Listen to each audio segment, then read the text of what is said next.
I was always on the fence about whether or not I wanted children. I knew it was not something I needed, in the way that some people do, but coming from a big family and marrying into another, it was something that was expected of me. I was always told that my indifference to children was simply because they weren't mine, and once I had my own kids, I'd see that any fears or hesitations I had were unfounded. I was always told it was something I'd get over. About 2 years after we got married, my husband and I started trying to get pregnant. It didn't happen easily and wound up turning into years of fertility treatments and miscarriages. I told my husband that if what we were trying didn't work, I was not willing to put myself through IVF. Instead of supporting my decision, he would dismissively say, "We'll see," and implied that it was a deal breaker if I didn't do everything humanly possible to see this through.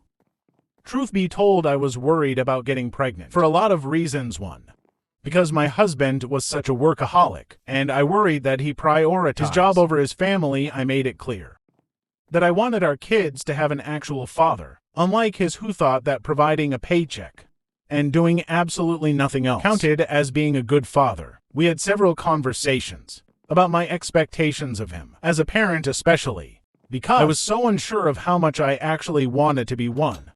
But he insisted he did, and 2 weeks after we accepted an out-of-state relocation for his job, I found out I was pregnant. We moved just weeks before I gave birth to our son. And as if a relocation at 8 months pregnant wasn't stressful enough, the company I worked for went back on their promise to let me stay on as a remote worker. They let me work right up until my due date, and then locked me out of the system, telling me to contact them if and when you find daycare. Despite knowing that daycare had never been part of my plan, and even if it had, they'd just taken away my needs to pay for it. I had horrific PPD, and to this day I have never felt worse. My son was a miserable baby with terrible colic and acid reflux. He slept only in 1-hour stretches and cried the rest of the time. My thyroid was out of whack, but no one wanted to see me before the 6-week mark, so I dropped down to 96 pounds and couldn't make enough breast milk. I also had a pinched nerve in my back that made walking painful.